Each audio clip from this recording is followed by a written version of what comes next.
I'm Stephanie, the Collections Assistant at the Port Colborne Museum. I've been hired on a Museum Assistance Program grant to rehouse, document, and inventory the museum's household textile collection. I'd like to share some museum collection tips and tricks that you can use to store household items and valuables. The first tip is to use encapsulation. This is for any special flat objects that you might want to keep safe for a long time. Encapsulation adds strength and allows you to see and hold the object without touching it. It's especially good for very delicate items that might crumble or fray if handled, like this sample scrap of 100-year-old wallpaper from the Henley House in Port Colborne, or this silk bookmark greeting from 1882. Encapsulation is not the same as lamination. The film does not stick to the item and it's completely reversible. It's like putting it in an envelope. The museum uses mylar for encapsulation as it's chemically unreactive. It won't get brittle or sticky or leach chemicals over time. To encapsulate, first cut 2 pieces of mylar 1 to 2 centimeters bigger than your item all the way around. Next, line 3 edges with acid-free double-sided tape, leaving the gap at each corner for airflow. This will not be waterproof. Then slide your item in, and you can tape the 4th side shut at this point, or you can leave it open like an envelope. Now you have a strong, safe holder for your item that can be removed whenever you need.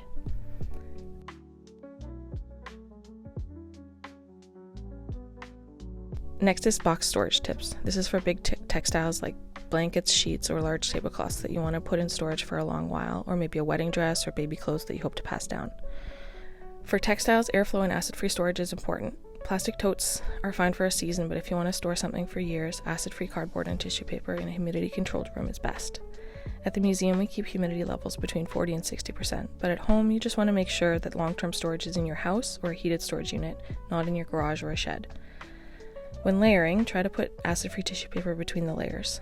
The tissue is a physical barrier and can hopefully catch any dyes or chemicals from transferring. It's also best to store like materials together. Just like in the wash, the more similar the materials are, the safer they are. Here I have a box of linsey woolsey blanket sheets. They are all linen wool blends, but if I didn't have enough to fill my box, I might put plain linen or plain wool or even any other natural fiber like cotton over synthetic into this box. I don't want to overfill the box. Like with encapsulation, you want breathing room. So for instance, if it was to get too humid, there would be sufficient airflow in the box for it to dry out again quickly.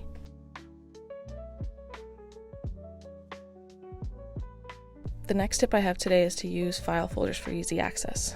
This is an excellent way to store small flat items that you might want to find quickly or keep organized. Here I'm using it to file doilies, but we also use it for glove sets, socks, and removable collars. If you have any flat seasonal decor, table runners, window clings, cloth napkins, coasters, flat crochet, this might be something you can try. You can also use this to organize encapsulated items. If you're using this technique for floppier items, you can also load the files in a stack and slot them in all at once so they hold each other up. Here I didn't fill the box, so I took the lid from the box of folders and used it as a space filler so there's enough tension that the things are not sagging.